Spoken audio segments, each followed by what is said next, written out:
Bismillahirrahmanirrahim. Assalamualaikum warahmatullahi wabarakatuh. Waalaikumsalam Waalaikumsalam warahmatullahi warahmatullahi wabarakatuh. wabarakatuh. Masya Allah, tabarakallah. Saya ucapkan terima kasih kepada Ibu Binti Syahidah, keluargaku Sakura Merdeka, dan juga Majelis Ta'lim Iwamit on Air yang sudah memberi kesempatan kepada saya dan kita semuanya untuk belajar bersama-sama mengkaji kitab Fiqh Wanita pada kesempatan sore yang penuh barakah ini. A'udzu billahi minasyaitonir rajim. Bismillahirrahmanirrahim. Alhamdulillahilladzi asra bi 'abdihi lailan minal masjidil harami ilal masjidil aqsa. Wassalatu wassalamu ala sayyidina Muhammadin alladzi la yantiqu 'anil hawa in huwa illal awhi wa ma yuha. Wa ala alihi wa sahbihi alladhina hum fi mahabbatihi kazar'in akhraja syata'ahu fa'azarahu fastaghlada fastawa amma ba'd. Hadratul kiram para alim wal ulama, segenap dewan asatidz ustadzat, segenap Bapak Ibu, pendiri pembimbing Majelis Ta'lim Iwamit on Air, segenap mujahid wal mujahidah, nafa'ana Allahu bihim wa bi'ulumihim fid dunya wal akhirah. Amin. Kepada yang terhormat beliau, Ibu Ketua, Wakil Ketua, Bu Isna Hidayati, beserta Ibu Widyari, yang senantiasa kita hormati dan yang kita tunggu, dan juga segenap jajaran pengurus hariannya, yaitu Kabinet Putri, yang senantiasa kita semuanya dukung program dan kegiatannya, yang semoga senantiasa dimudahkan oleh Allah segala urusannya. Nafa'anallahu bihim fid dunya wal akhirah. Amin. Dan doa kepada seluruh sahabat-sahabatku semuanya dari kelompok belajar Mawarwangi hingga Kelitmania rahimakumullah. Hamdan wa syukran lillah, puji syukur kehadirat Allah Ta'ala yang mana Tuhan Yaumil Mubarak. Hari ini di Asy'adul Ayyam 16 Januari 2026 Masehi bertepatan 26 Rajab 1447 Hijriah. Allah masih memberi kesempatan kepada kita semuanya untuk bermujalasah, untuk bermuwajahah suara kita di aula Majelis Ta'lim Iwamit on Air dalam keadaan sehat wal afiyah zahiran wa batinan insyaallah. Oleh karena itu, tiada henti-hentinya kita semuanya memuji syukur dengan lisan di hati kita biqaulina alhamdulillahi rabbil alamin. Allahumma sholli wa sallim wa barik alaihi wa ala alihi wa ashabihi. Kedua kalinya sholawat serta salamnya Allah senantiasa terlimpah curahkan kehadiran insan pilihan Nabi akhir zaman, Nabi yang telah menuntun umatnya nazulmati ilan nur dari zaman jahiliyah menuju zaman Islamiyah dengan membawa risalah kebenarannya ini ad-dinul Islam, agama Islam. Dan semoga dengan senantiasa kita semuanya memperbanyak bacaan sholawat kita, mengagungkan asma Rasulullah, serta mengikuti apa yang menjadi ajaran serta sunnah-sunnah beliau.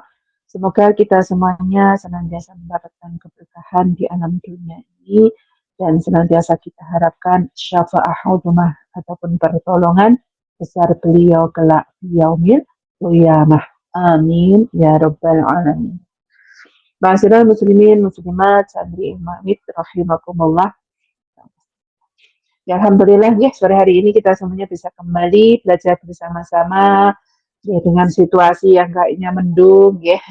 Insya Allah nggak terlalu dingin ya. Alhamdulillah kita semuanya dalam keadaan sehat, dalam keadaan baik, dan semoga Allah senantiasa memberikan keberkahan kepada kita semuanya dalam hal segala aspek apapun ya. Amin ya rabbal alamin.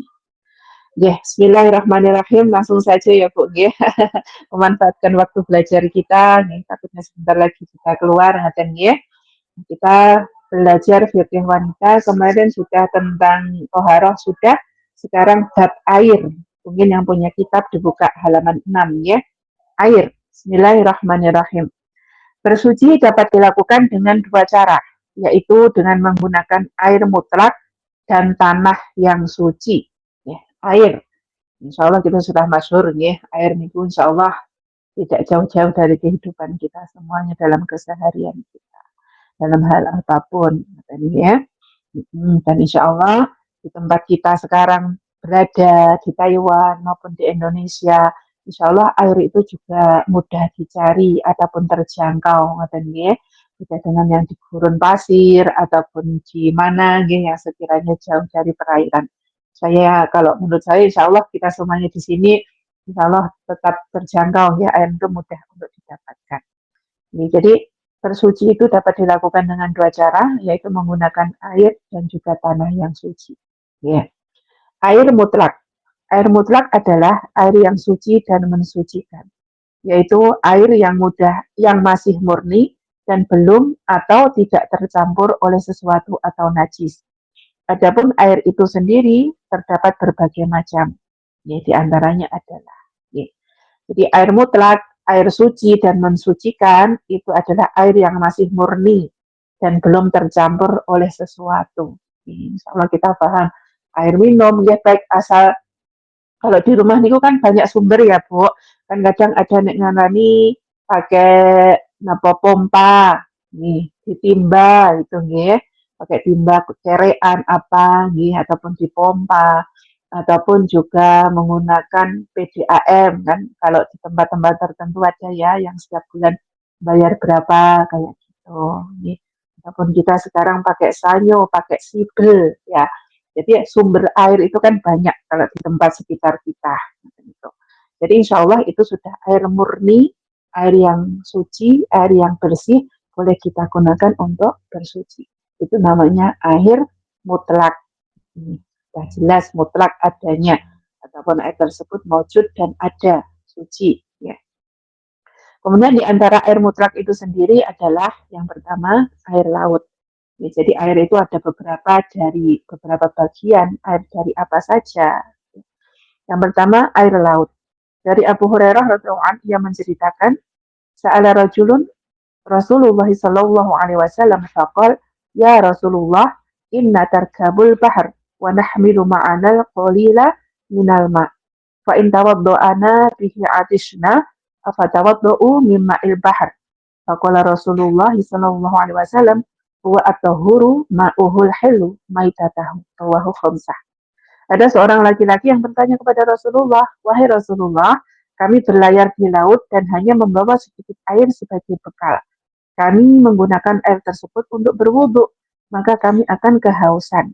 Untuk itu, apakah kami boleh berwudu dengan menggunakan air laut?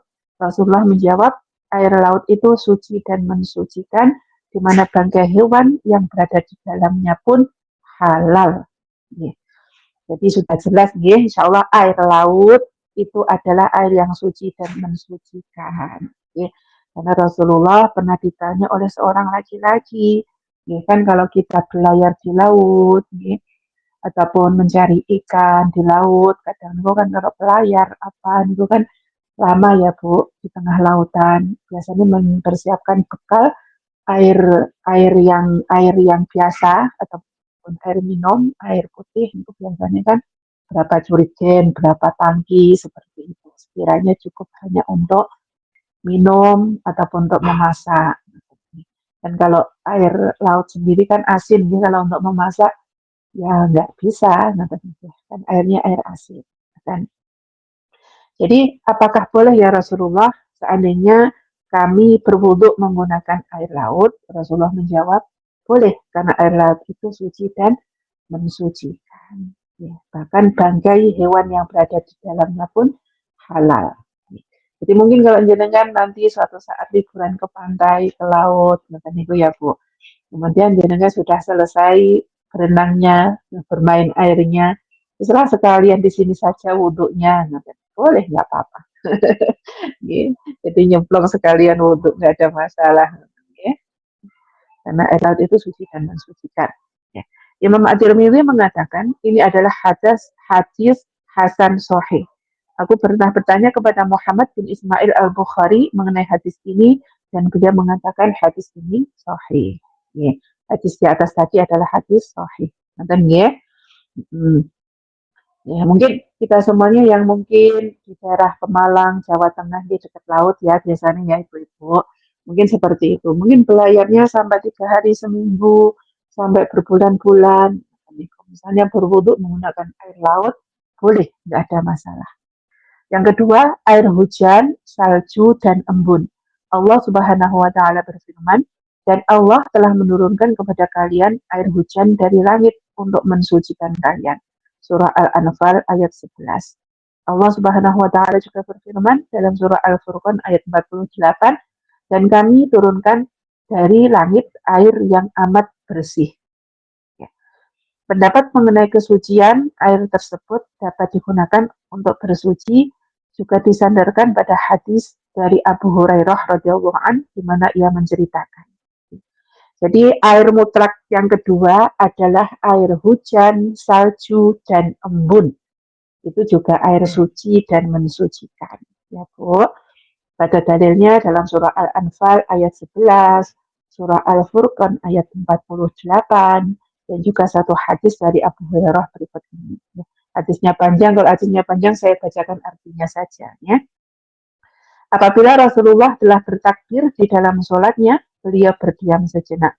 Lalu aku bertanya, demi ayah dan ibuku, wahai Rasulullah, apa yang engkau baca tatkala berdiam di antara takbir dan bacaan Al-Fatihah di dalam sholatmu? Beliau menjawab, aku mengucapkan doa, ya Allah, jauhkanlah antara aku dan kesalahan-kesalahanku. Bagaimana engkau menjauhkan antara timur dan barat. Ya Allah, bersihkanlah aku dari kesalahan-kesalahanku, sebagaimana kain putih yang dibersihkan dari kotoran. Ya Allah, bersihkanlah aku dari kesalahan-kesalahanku dengan air, dengan es, air, dan embun. Ya, demikian halnya dengan air laut, sumber-sumber air telaga dan sungai. Ya, insya Allah ya Bu. Jadi air hujan, salju, embun itu juga air yang suci dan mensucikan. Misalnya jenengan ketika turun hujan. Kalau sekarang kan di Indonesia musim hujan ya. Bisa lah kok, ya coba. Bisa. Sampai ya, bisa. Ya. Ya, jadi air hujan itu air yang suci dan mensucikan ya. Misalnya kita apa nih kok mungkin ketika kan di rumah itu dulu ada talang ya Bu. Saya teringat waktu kecil nonton Kangge.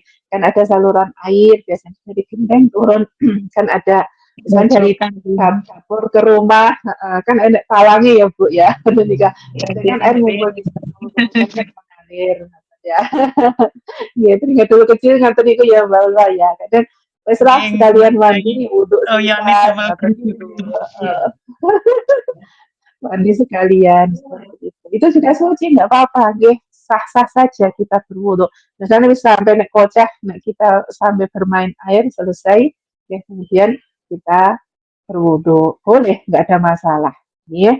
Yang penting air itu kan mengalir walaupun salahnya cuma kecil. Hutannya ora banter, tapi air ini pun mengalir dari talang tadi ataupun tempat-tempat keluar air tadi, walaupun kecil, kemudian misalnya kita gunakan untuk berwudu, mandi, rata, ya sudah, berarti suci. Seperti itu. Nonton ya. Air hujan, salju, kalau di Taiwan pun juga masih jarang ya air salju ya. Mungkin kalau di daerah pegunungan yang tinggi baru ada seperti itu.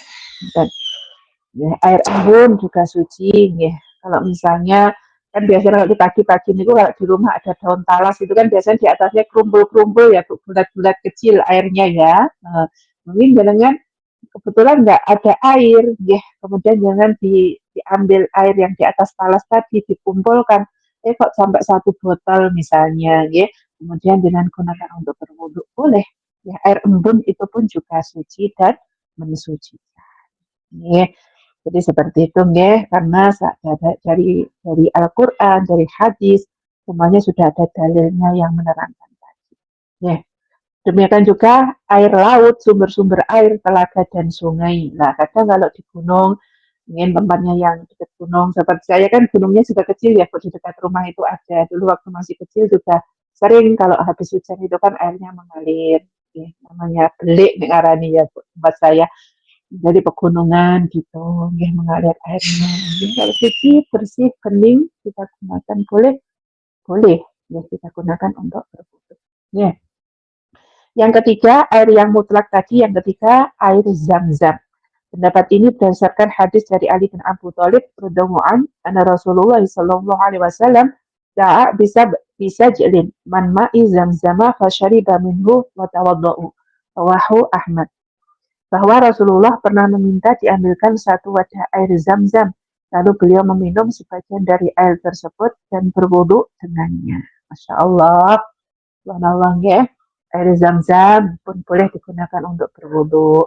Tapi kalau sekarang, walaupun di tanah suci, tanah haram, ya, Bu Ulfa yang Masya Allah yang baru ziarah ke sana ya Bu, ya, ya kayaknya sayang ya digunakan untuk berwudu ya Bu, ya. Amin, Walaupun mengambil amin. dari termos masjid, ya biasanya ya diwadahi dibawa pulang untuk minum, ya, bukan untuk berwudu, Masya Allah, ya. Jadi ngomong kesempatan di sana meminum air zam-zam. Misalnya kalau dibawa pulang kan ada batas-batasannya, nggak boleh terlalu banyak juga. Ya, Masya Allah. Jadi boleh menggunakan air zam-zam untuk berwudu. Yang keempat, air yang berubah karena lama tidak mengalir. Air jenis ini yang disebabkan oleh tempatnya atau karena tercampur dengan sesuatu yang memang tidak bisa dipisahkan dari air itu sendiri, seperti lumut atau daun yang berada di permukaan air. Dalam hal ini, para ulama telah bersepakat menyebutnya sebagai air mutlak. Ya, ini misalnya kan kalau zaman sekarang niku sumur itu ya Bu lama tidak digunakan ataupun juga kalau sungai itu kan namanya ada kedungnya ya. Biasanya kan dari atas turun ke bawah airnya. Kemudian di situ kan ada tempat kumpul air, gitu. Genangan banyak walaupun satu kolam satu apa gitu niku kan. Biasanya kalau air tidak mengalir biasanya kan tumbuh lumut, kotoran, daun-daun kering bisa masuk ke situ, gitu niku ya. Yang penting sudah melebihi dari 2 kolah, maka itu tetap air mutlak. Nih, tapi kalau cuman airnya cuman sekira sebaskom saja, ataupun cuman se, se, apa nek ngaran ibu, kalau dina sama kayak tabung cat seperti itu nih, itu berarti masih kurang, nggak boleh diciwuk airnya. Tapi kalau sekiranya kedung ataupun apa nih yang airnya banyak, ya walaupun air tersebut berubah warna, boleh kita gunakan yang penting lebih dari 2 kolah. Nih, kan lumut itu kan biasanya lama tidak mengalir, airnya kan tumbuh lumut. Yang penting airnya niku adalah lebih dari 2 kolah, boleh kita ambil atau gunakan untuk bersuci. Gitu. Nih, sampun ya. Misalnya air tadi pembagiannya air mutlak tadi ada air laut, air hujan, air salju, air embun, air zam-zam, termasuk air telaga dan sungai. Ya boleh ya Bu. Ya. Kalau musim hujan kadang sungai kan banyak airnya mengalir, ya walaupun kecoklat-coklatan ya, karena habis hujan biasanya dari gunung turun. Gitu. Kemudian dengan berwuduk di situ, sah-sah saja, ya air mengalir itu boleh kita gunakan. Ataupun mungkin biasanya setelah turun hujan sehari 2 hari air coklatnya sudah hilang ya biasanya ya. Kemudian berganti air yang jernih, air yang putih, alhamdulillah ya malah lebih bagus lagi. Nah, ya kita gunakan untuk berwudu. Intinya boleh. Ya. Selanjutnya debu yang suci, yaitu debu suci yang berada di permukaan tanah, pasir, dinding atau batu. Pendapat ini disasarkan pada sabda Rasulullah SAW, "Ju'ilat lil ardu masjidaw wa tahuran." Dijadikan bumi itu bagiku sebagai masjid yang berarti suci. Dengan demikian tanah atau debu dapat digunakan untuk bersuci atau mensucikan ketika tidak ditemukan air atau ketika mendapat larangan menggunakan air karena sakit dan sebagainya. Nih, jadi Bu, debu di permukaan tanah, pasir, dinding, atau batu itu juga termasuk debu yang suci. Ya, kalau kita kebanyakannya ya, mungkin ketika kita rihlah pulang ke Indonesia dalam perjalanan, biasanya kan kita naik pesawat EVA maupun China Airlines ya. Di situ kan biasanya ada jendela, ada kursi di depan bludru seperti itu ya Bu. Pasti ada debu yang menempel. Kalau misalnya kita tidak mendapatkan air kan kalau air di pesawat itu kan juga kecil, nanti ya kita nadai sampai berapa menit pun berapa 10 menit 15 menit nggak cukup untuk berwudu kata Ibu, dan juga mungkin yang mengantri teman-temannya juga banyak ya seperti itu. Maka boleh kita bercara menggunakan debu ataupun dalam bentuk bersuci dengan cara tayamum. Di sekitar kita saja, ya, di depan kita ada kursi, mungkin di samping kita kebetulan kita duduk dekat jendela pesawat, ya, di situ kan ada dindingnya. Insya Allah ada debu yang menempel, itu juga debu yang suci. Makanya, karena sudah dasarnya dalil hadisnya yang melandasi juga ada. Jadi kan bumi bagiku sebagai masjid yang berarti suci. Jadi tanah, bumi itu adalah suci, boleh kita gunakan untuk bersuci. Kemudian sebagian difirmankan dari Allah Subhanahu wa taala dalam surah An-Nisa 43. Kemudian kalian tidak menemukan air, maka bertayamumlah dengan menggunakan tanah yang baik atau suci. Berdasarkan sabda Rasulullah dalam sebuah hadisnya, sesungguhnya tanah itu dapat mensucikan bagi orang Islam meskipun dia tidak menemukan air selama 10 tahun. Akan tetapi setelah dia menemukan air, maka hendaklah dia mengusapkan air tersebut ke kulitnya, bersuci dengannya. Mengenai status hadis di atas, Imam At-Tirmidzi menghasankan. Di samping itu juga didasarkan pada keputusan Rasulullah pada saat memerintahkan Amr bin Al-Ash untuk bertayamum sebagai ganti dari mandi janabah pada malam yang sangat dingin, di mana ia mengkhawatirkan akan kondisi dirinya apabila mandi dengan air yang dingin tersebut. Diriwayatkan Imam Al-Bukhari sebagai komentar. Jamaah Iwami rahimakumullah. Jadi kalau kita tidak menemukan air, maka ada keringanan rukhsah yang diberikan Allah kepada kaum muslimin muslimat dimanapun berada, boleh menggunakan debu ataupun tanah untuk bersuci, yang masyhur kita sebut dengan tayamum. Ini jadi tayamum dengan tanah ataupun debu boleh. Ya.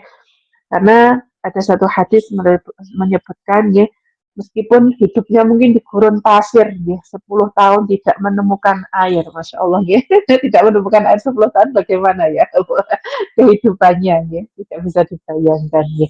Ya mungkin ada air tapi cukup misalnya untuk makan-makan, untuk mengolah masakan saja. Kalau kita gunakan untuk keseharian misalnya tidak cukup dan sebagainya. Jadi kan berarti ada dua pilihan katanya, karena memang keadaan mendesak dan sebagainya. Ya, maka kalau yang seperti itu, misalnya airnya cukup untuk dikonsumsi, untuk digunakan keperluan yang lebih penting dan darurat, maka boleh menggunakan tayamum, menggunakan tanah ataupun debu untuk bersuci. Tapi kalau sudah sampai misalnya keluar dari tempat tersebut, kemudian menemukan air, maka wajib kita semuanya untuk segera mensucikan diri kita, kemudian kita ya harus menggunakan air lagi, jangan sudah terbiasa menggunakan tayamum, nanti tayamum terus saja dan sebagainya. Tidak boleh ya. Dan juga tayamum ini karena memang ada kedaruratan, ada bahaya habis operasi, misalnya dia habis sakit tidak bisa ke kamar mandi, dia misalnya menyuruh orang untuk membopong ataupun mengangkat pun kita kesusahan dan sebagainya. Maka boleh ini ketika sakit, ketika kita dalam keadaan tidak pangpien, ya, boleh menggunakan cara tayamum, ya. Karena satu hadis Rasulullah pun juga mengatakan pada musim dingin seperti saat ini ya, di Taiwan ya, misalnya tidak ada air panas, ya. Kalau mandi pakai air dingin, semakin dingin lagi, ya, badan kita sakit nanti malah tidak terjamin kesehatan kita seperti itu. Maka kalau yang seperti itu boleh ya mengganti dengan tayamum. Tapi benar-benar loh ya, benar-benar memang nggak ada cara lain ataupun solusi lain kalau tidak menemukan air. Kalau kita misalnya di rumah majikan nggak ada water, tidak ada nih gue, kenapa penghangat hewan, biasanya mungkin kita dengan cara merebus air dan sebagainya. Ya, Masya Allah, Allah subhanallah ya. Dan itu kalau kita berwudhu di tempat umum, kemudian kan kita harus membasuh kaki ya. Kadang niku kita kalau menaikkan kaki ke wastafel niku jadi omongan orang ya. Kadang ya Bu ya, seperti itu. Susahnya kadang seperti itu. Ya mungkin kalau kita pakai pakai nama pakai pakai gelas lah ataupun pakai botol kosong kita menyediakan untuk mencuci kaki kita, insya Allah masih aman. Tapi kadang yang tidak sopan mungkin dalam penglihatan orang sini kan kalau kita menaikkan kaki kita ke wastafel ya, tempat cuci muka kan biasanya cuci tangan seperti itu. Kadang yang menimbulkan orang dilihat kurang sopan ngoten. Kok seperti ini orang Indonesia seperti itu ya Bu ya. Ya soalnya kadang itu kan yang namanya kita di negara minoritas itu kan nggak paham ataupun malah nggak paham ya, belum tahu bagaimana itu wudhu, bagaimana dan sebagainya. Ya, jadi kita menggunakan wudhu sebagai sarana kita untuk bersuci, ya boleh ketika kita dalam perjalanan jauh ataupun di tempat tidak ditemukan air, maka boleh kita menggunakan debu ataupun tanah. Selanjutnya, yang ketiga, air yang tercampur oleh sesuatu yang suci. Sesuatu yang suci misalnya sabun, minyak za'faron, tepung, dan sebagainya yang memang secara zat ia terpisah dari air. Maka hukum air ini adalah suci selama masih terjamin kemutlakannya. Jika telah keluar dari kemutlakannya, di mana ia tidak dapat lagi disebut sebagai air mutlak, maka air tersebut tetap suci akan tetapi tidak dapat mensucikan. Ya, pendapat ini dasar hadis Ummu Atiyah menceritakan. Ya. Kalau hadisnya panjang saya tidak baca ya Bu, ya, memanfaatkan waktu. Nggak apa-apa, insya Allah sama. Ya. Saya bacakan artinya saja. Rasulullah masuk ke rumah kami ketika putrinya Zainab meninggal dunia. Lalu beliau berkata, mandikanlah ia 3 atau 5 kali atau lebih. Jika menurutmu lebih dari itu adalah lebih baik. Dengan air serta daun bidara. Pada basuhan yang terakhir, campurlah dengan kapur barus atau sedikit dari kapur barus. Jika telah selesai, maka beritahukan kepadaku. Setelah selesai memandikan jenazah Zainab, kami memberitahukan kepada Rasulullah. Kemudian beliau memberikan kain kepada kami seraya berkata, pakaikanlah kain ini pada tubuhnya. Hadis riwayat jamaah. Seorang mayit tidak boleh dimandikan kecuali dengan air yang dapat mensucikan orang yang masih hidup. Menurut riwayat Imam Ahmad dan Ibnu Khuzaimah dari Ummu Hani bahwa Nabi Shallallahu Alaihi Wasallam pernah mandi dengan Maimunah dalam satu bejana atau semacam ember yang di dalamnya terdapat bekas tepung. Keterangan yang terdapat pada kedua hadis tersebut menyatakan bahwa air yang ada secara tidak sengaja mengandung campuran, namun campuran tersebut tidak sampai menghilangkan status ataupun sebutan sebagai air mutlak. Oke, gini saya jelaskan satu-satu ya. Jamaah iwami rahimakumullah. Jadi kan air itu sudah jelas suci mensucikan, air mutlak. Ya. Tapi kalau sudah tercampur sabun, tercampur minyak za'faron, za'faron itu kalau mungkin yang pernah bekerja di Timur Tengah, itu seperti serbuk rambut itulah Bu, yang warna merah. Nih, biasanya dicampur dengan kohwa ataupun kopi kalau di sana nih. Kohwanya orang orang Arab nih. Namanya kan biar warnanya cantik, kopi dicampur dengan za'faron. Jadinya warnanya sedikit kekuning-kuningan, warnanya cantik, minyak za'faron ataupun tepung dan sebagainya. Ya, sama seperti kita misalnya menyeduh kopi, teh, itu kan aslinya air putih ditambah dengan kopi ataupun teh. Berarti kan itu sudah berubah sifatnya, ya, dalam artian sudah bukan air lagi, ya, bukan air suci lagi, Nah kalau kita gunakan untuk berwudhu bagaimana Bu? Kan sudah berubah sifatnya, kan berarti aromanya sudah aroma kopi, sudah aroma teh, ya secara otomatis tidak boleh kita gunakan untuk bersuci. Seperti itu ya Bu. Kecuali misalnya ya, air dalam satu botol ataupun dalam satu satu ember tadi, misalnya kecampuran tepung satu titik, ya, misalnya kejatuhan sedikit. Nah, walaupun warnanya berubah sedikit, tapi kan tidak mengurangi mutlaknya air tadi. Tidak berubah sampai keruh, tidak berubah sampai warnanya berbau dan sebagainya. Maka itu tetap dinamakan air yang mutlak atau suci. Nah, ya. Jadi kalau kita misalnya, oh aku punya kopi banyak, nggak terminum. kita gunakan untuk berwudu saja, ya nggak boleh ya, karena air tersebut sudah ada campurannya, dan sifatnya air tersebut sudah berubah, bukan air yang biasa air bening. Kalau air bening kan nggak ada rasanya. Itu kan sudah ada kopi, sudah ada tehnya, mungkin ditambah gula dan sebagainya. Otomatis tidak bisa gunakan untuk bersuci. Seperti itu ya Bu. Ya. Dan juga benar Rasulullah memberikan ada satu hadis bahwa Rasulullah ketika putrinya Zainab meninggal dunia, beliau menyuruh yaitu Ummu Atiyah, ya kan kalau perempuan yang memandikan perempuan ya. Di situ untuk mencuci ataupun memandikan putrinya sebanyak 3 sampai 5 atau lebih. Dan salah satunya dicampur dengan bidara ataupun kapur barus. Ya. Masya Allah sama ya Bu, kalau di Indonesia juga sama nih. Biasanya dikasih dikepiuin apa pakai air apa Bu?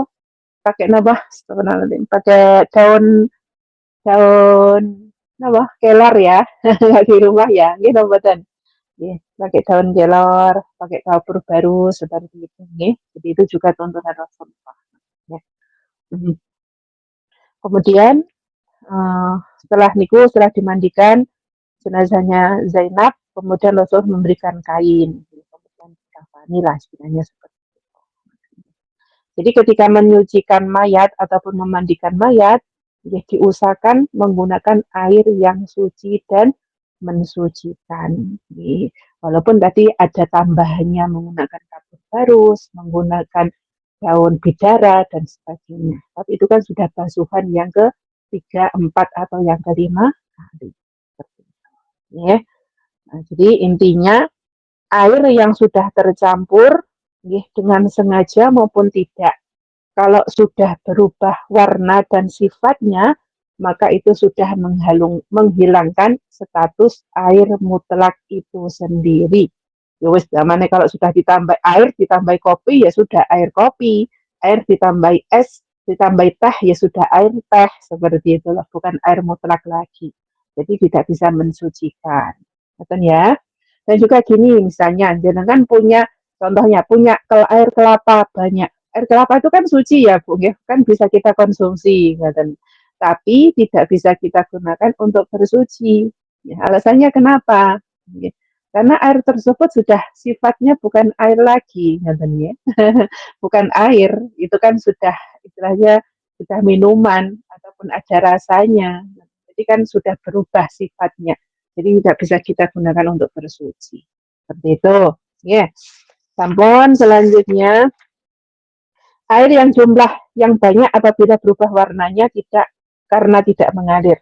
Menurut kesepakatan para ulama, jika air berubah karena tersimpan dan terdiam di suatu tempat yang tertutup, maka ia tetap suci adanya. Adapun air pada sungai yang mengalir, jika diketahui bahwa airnya berubah karena tercampur oleh benda najis, maka air sungai itu menjadi najis. Sedang apabila tercampur oleh sesuatu yang suci atau sesuatu yang najis, yang dapat merubahnya, tetapi masih diragukan perubahannya, maka tidak dapat disebut najis, hanya karena tersandar pada keraguan semata. Sebagian besar dari sungai-sungai yang besar tidak akan berubah adanya karena aliran-aliran atau yang mengandung benda najis yang mengalir padanya. Akan tetapi apabila terlihat jelas perubahannya karena tercampur oleh benda najis, maka air sungai itu menjadi najis. Apabila air sungai itu mengalami perubahan bukan karena sesuatu yang najis, maka mengenai kesuciannya terdapat dua pendapat yang masyhur, yang sama-sama memiliki dasar pijakan yang dapat dibenarkan. Wallahu a'lam. Jadi gini Bu, diperhatikan.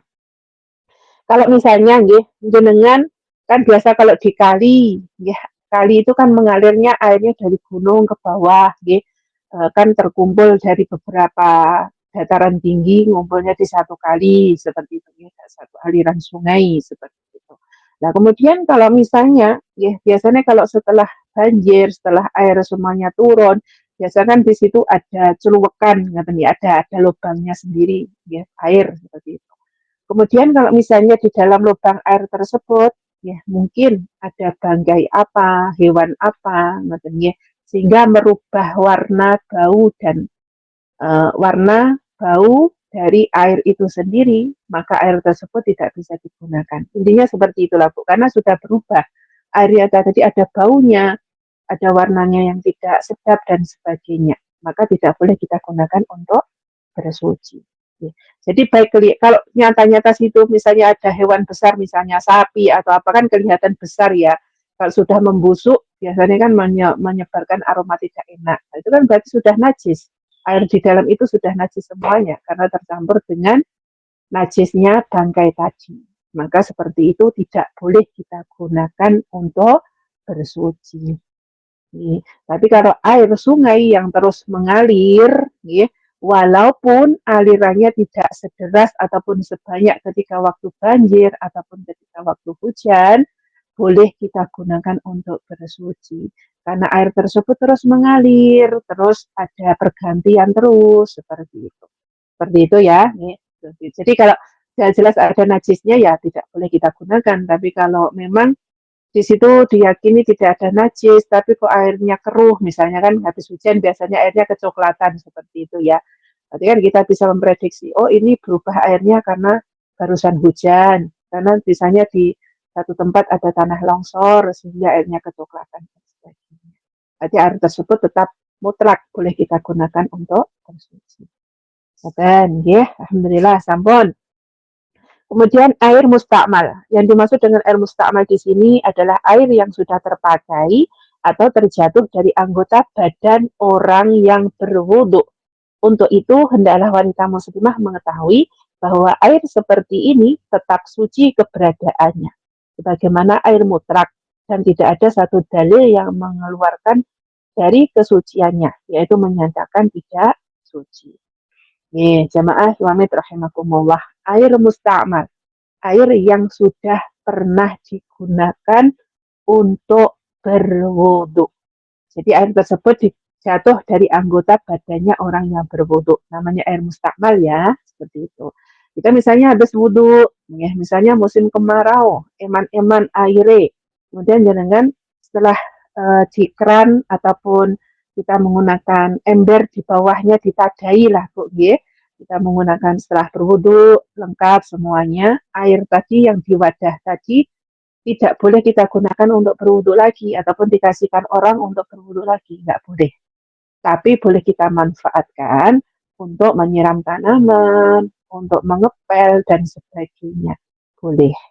Itu namanya air mustakmal ya, harus jadi kadang kan kalau musim kemarau, musim sulit air kan ya Bu, kita semuanya itu eman-eman awet diuat-uat airnya, diirit-irit airnya, pemakaiannya. Ya, mungkin ada sebagian tempat wilayah seperti itu ya, karena larang air. Seperti teman-teman kita mungkin yang di Sumatera, kita cuma mengandalkan air hujan saja ya, mengandalkan curah hujan. Biasanya ditaruh di tangki yang besar seperti itu. Hujan nyimpan yang banyak, mungkin digunakan pelan-pelan untuk sehari kebutuhan sehari-hari. Ya, biasanya kan irit kalau seperti itu. Ya, jadi itu air mustakmal. Kemudian mengenai sifat wudhu Rasulullah, sebagaimana diriwayatkan dari Ar-Rubayyi binti Muawiz, bahwa ia menceritakan Rasulullah pernah membasuh kepala dengan sisa air wudhu yang masih berada di tangannya. Hadis riwayat Ahmad. Diriwayatkan dari Abu Dawud dinyatakan dengan menggunakan lafaz anna Rasulullah sallallahu alaihi wasallam masahara sahu min fadli ma'in kana biyadihi. Rawahu Abu Dawud. Bahwa Rasulullah membasuh kepala dengan sisa air yang terdapat pada tangannya. Ya. Kemudian satu hadis lagi dari Abu Hurairah bahwa Nabi pernah bertemu dengannya di suatu jalan di Madinah, sedang di tengah berada dalam keadaan junub, lalu ia menyelinap dari pandangan beliau untuk pergi dan mandi. Setelah itu ia datang menghadap Rasulullah dan beliau pun bertanya, "Kemana kamu tadi, wahai Abu Hurairah?" Dia menjawab, "Sesungguhnya aku tadi sedang junub karena aku tidak suka duduk bersamamu dalam keadaan tidak suci." Maka beliau pun bersabda, "Maha suci Allah, sesungguhnya orang mukmin itu tidaklah najis." Nih, jamaah iwami rahimakumullah. Jadi kalau kita semuanya kan biasa ya, kalau mungkin air wudhu sisanya kan kalau kita insya Allah di sini kita masih semuanya bebas ya menggunakan air, tidak ada irit-irit dan sebagainya. Jadi tidak ada masalah. Ya mungkin suatu saat nanti dengan mendapatkan kesempatan kesulitan air, misalnya ataupun menggunakan air yang dibatasi dan sebagainya, ya kita bisa menggunakan air dengan sebaik-baiknya. Ya. Karena kita berwudu itu bukan diusap ya Bu, ya, tapi air yang benar-benar mengalir. Air-air yang benar, walaupun airnya kecil, tapi air yang mengalir. Bukan air yang kita usapkan, kita ditaruh di tangan, diusapkan itu bukan. Tapi benar-benar air yang mengalir dari tempat pengaliran, ya, dari keran ataupun dari tempat yang kita gunakan untuk itu ya. Kemudian jadi hadis niki disebutkan juga bahwasanya ketika kita dalam keadaan junub niku bukan najis ya Bu. Ya. Jadi nggak apa-apa kan ada Abu Hurairah di sini menceritakan ya kan malu duduk bersama Rasulullah dalam keadaan junub.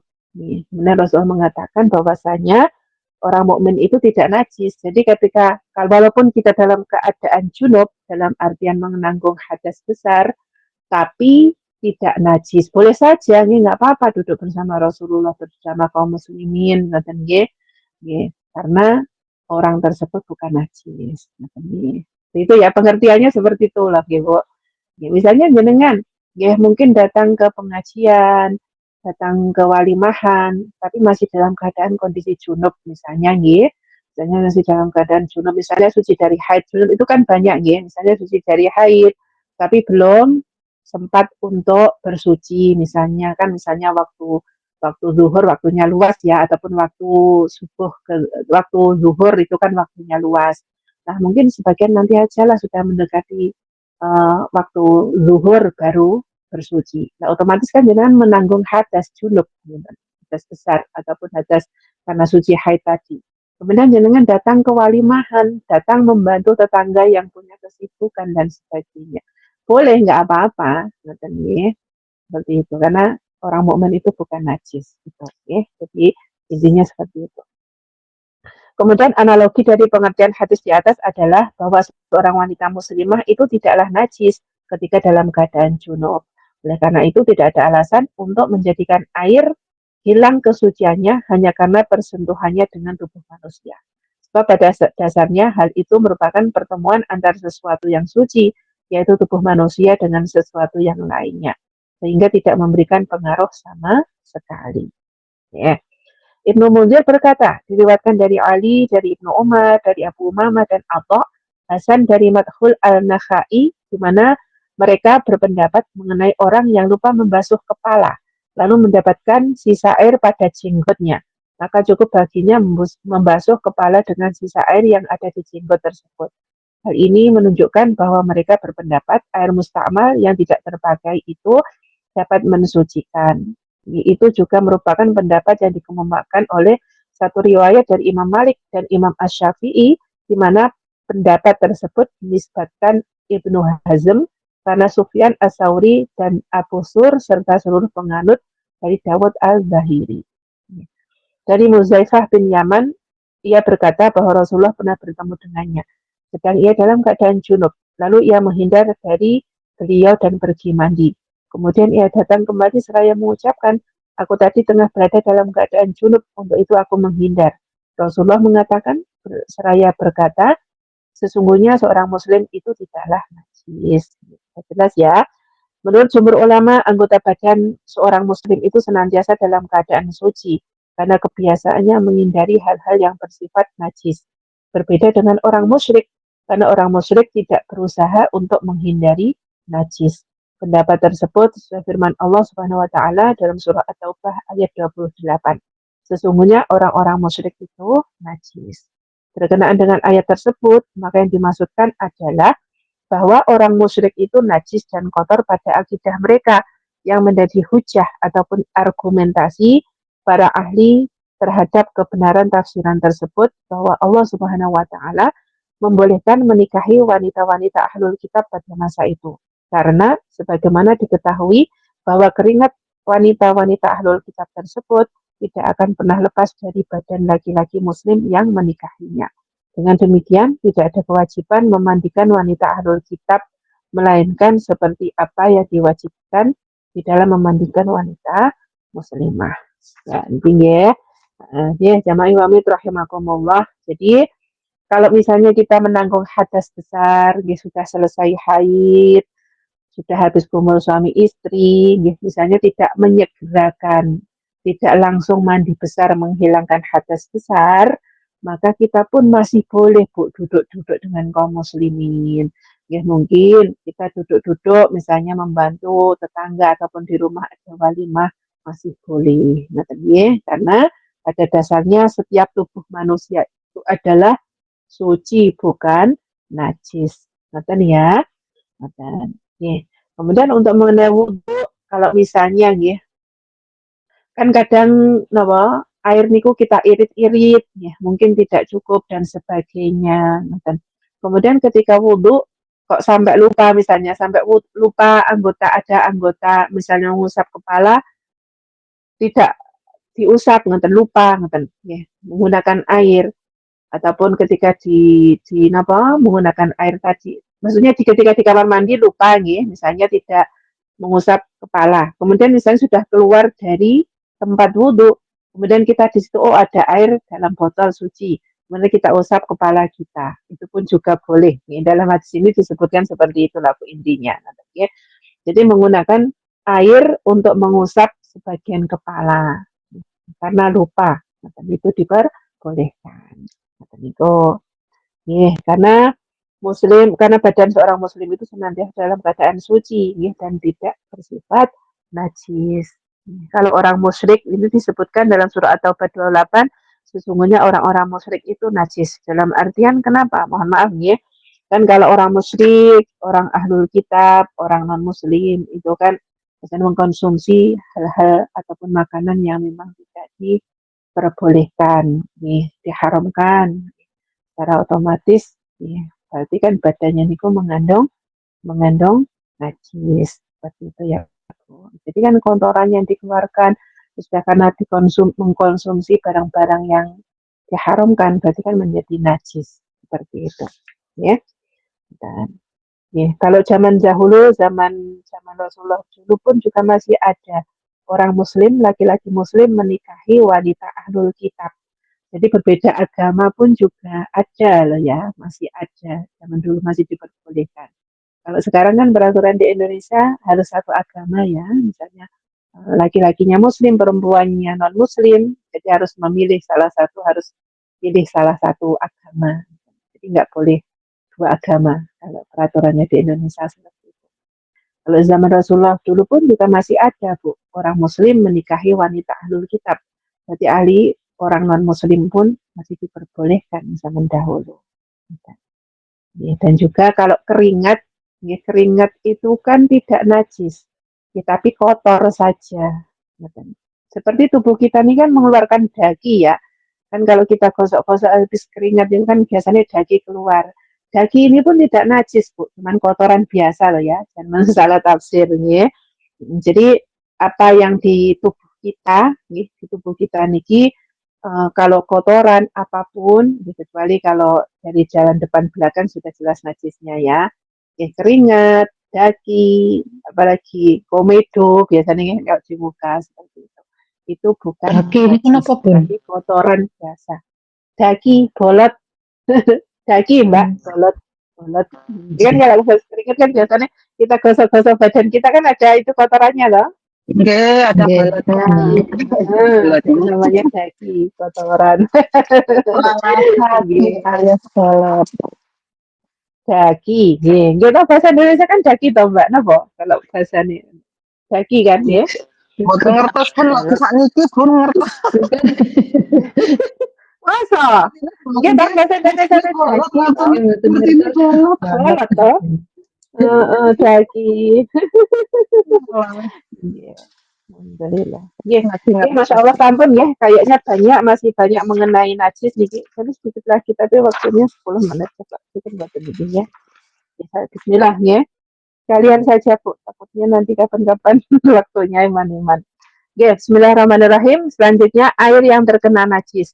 mengenai air yang terkena najis itu ada dua macam keadaan, yaitu pertama, jika najis yang mengenai air itu merubah rasa, warna, atau baunya, menurut kesepakatan para ulama, air yang berada dalam kondisi seperti itu tidak boleh digunakan untuk bersuci. Yang kedua, jika air masih dalam keadaan suci dan mensucikan, di mana salah satu dari ketiga sifatnya, rasa, warna, dan bau itu tidak ada yang berubah, pada keadaan seperti ini, air tetap suci dan mensucikan. Karena ada satu hadis Abu Hurairah mengatakan, ada seorang badui yang kencing di masjid. Lalu para sahabat berdiri menghampiri badui tersebut untuk memarahinya. Akan tetapi Nabi melarang para sahabat dengan berkata, biarkanlah ia dan siramlah air kencingnya itu dengan satu ember atau satu geribah. Karena sesungguhnya kalian diutus untuk memberi kemudahan, bukan untuk mempersulit. Hadis riwayat jamaah. Jadi air yang terkena najis, misalnya air jenengan ya Bu, air kopi nih jenengan, kecemplungan kecemplungan semut satu, ya, kelihatan semutnya ngambang di atas. Maka kalau kopi ataupun minuman yang jenengan tadi tidak berubah rasa, warna, dan baunya, maka tetap boleh diminum. Ngoten nggih. Nek napa semut satu saja tidak menghilangkan, tidak merubah warna rasa, nggih, nggak apa-apa, boleh. Jadi nggak usah dibuang semuanya, dibuang bangkai semutnya saja. Ataupun bangkai lalat, lalat itu kan juga kecil ya, ya, tapi kalau jenengan nggak jijik, nggak apa-apa ya Bu, dibuang bangkainya saja. Tapi kalau jenengan jijik, ya sudahlah dibuang, kan lalat kotor dan sebagainya. Ya, berarti ya sudah jenengan menafsirkan jenengan buang ya sudah, karena jenengan jisiknya tadi. Tapi kalau misalnya jenengan rasa oh kopinya nggak berubah, tehnya nggak berubah rasanya, baunya, maka tetap jenengan konsumsi pun diperbolehkan. Ya kecuali misalnya nih di rumah biasanya kan kita punya minyak jelantah, tinggal kan biasanya. Kemudian misalnya ada tikus yang di dalamnya, ya, nyemplung tikusnya. Nah, kalau seperti ini kan sudah jijik ya, pasti kita semuanya jijik ngoten nggih. Kalau misalnya minyaknya tadi satu jurigen besar, ya, banyak ngoten, satu jurigen. Ya, kemudian ketika diangkat kok tidak berubah, misalnya ketahuan, oh baru nyemplungnya kelihatan, misalnya belum berapa lama, kemudian tidak berubah minyaknya tersebut, maka masih bisa kita gunakan.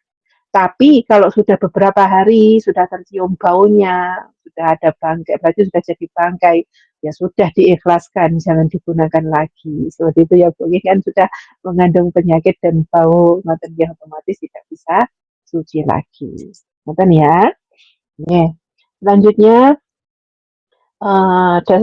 karena dasarnya hadis tadi ya bahwasanya ada seorang badui datang ke masjid kencing di situ. Insya Allah kita sering mendengar hadis niki. Jadi Rasulullah kan para sahabat itu pada marah-marah ya kenapa dalam masjid kencing di dalam masjid dan sebagainya. Rasulullah melarang para sahabat untuk memarahi orang tersebut. Malah dibiarkan dulu. Nanti kalau dipoyoi di dimarahi dari sekarang nanti malah kemana-mana kencingnya ya. Tapi kalau dibiarkan kan satu tempat itu saja, ya. Kemudian Rasulullah menyuruh para sahabat mengambil satu timba air untuk disiramkan di atasnya. Kalau zaman dahulu mungkin masih belum ada tekel, belum ada keramik, granit dan sebagainya. Biasanya dulu lantainya juga masih mungkin lantai tanah, ataupun lantai seenggaknya masih pakai semen gitu saja ya Bu, ya, mudah untuk disucikan. Jadi kalau air niku tanah misalnya masih tanah, bentuk tanah, kemudian ada najis di atasnya misalnya habis kencing, terus apa disiram air saja sudah Bu, kan airnya masuk ke dalam, masuk menyerap ke tanah bagian dalam. Berarti sudah dihukumi suci. Yang penting sudah disiram pakai air. Nah, kalau kita semuanya ya misalnya di situ kan kalau di rumah kadang niku ada minggu ayam, bebek, kadang dia datang ke teras kita, kadang seperti itu ya. Ya berarti kita setelah dihilangi dhisik, baru diguyur pakai air satu jebor, kemudian dilapi. Sudah seperti itu. Saya dulu prakteknya kalau masih nyantri dulu seperti itu ya. Jadi diberitahu misalnya telek cicak juga kalau misalnya masih basah, nonton niku ya, kita ambil kotorannya kan biasanya masih ada bekasnya sedikit ya, dihilangi, dilapi, kemudian digosok sampai bersih, dibujuk air, dielap lagi, sudah suci seperti itu. Dan ya. Selanjutnya pernah ditanyakan kepada Rasulullah, wahai Rasulullah, apakah kita akan berwudu dengan gunakan suur bid'ah, salah satu sumber yang ada di kota Madinah yang biasa digunakan untuk membuang kain bekas pembalut wanita, daging anjing, serta kotoran-kotoran lainnya. Beliau menjawab, air itu suci dan mensucikan, tidak dinajiskan oleh sesuatu apapun. Nih, berarti kan sumber niku berarti airnya banyak ya, seperti itu ya. Ataupun mungkin air tersebut walaupun digunakan untuk menggunakan kotoran, tapi tidak mengurangi sifatnya air tersebut tetap putih, bening, berarti tidak berubah warna, rasa, dan baunya. Ya, maka boleh digunakan untuk bersuci. Ya, selanjutnya air yang jumlahnya mencapai 2 kulah. Ada satu hadis dari Abdullah bin Umar bahwa Nabi bersabda, "Idza kana al-ma'u kullataini lam yahmil al-khabas." Rawahu khamsah. Apabila jumlah air itu mencapai jumlah 2 kulah, maka air itu tidak mengandung kotoran atau tidak najis. Para sahabat menafsirkan 500 ril atau 1 ril itu adalah 2.564 gram. Satu kulah itu 160,5 liter. Jadi kalau kita membuat kolah, ataupun kan kalau di rumah biasa dinamakan jeding ya, kalau rumah-rumah nenek kita kuno biasanya masih seperti itu. Kalau sekarang biasanya pakai toren di atas, dia airnya mengalir pakai keran. Masya Allah, gitu. Terus lagi jangan khawatir, nggak, insya Allah kotoran-kotoran tidak bisa masuk, airnya sudah terjamin kesuciannya. Tapi kalau mungkin masih ada yang mau membuat kolah ataupun tempat penampungan air, mungkin biasa kalau mandi jibar-jibur niku seger dan sebagainya. Yang penting dalam pembuatan kolah tersebut harus ada 1,5 wirok.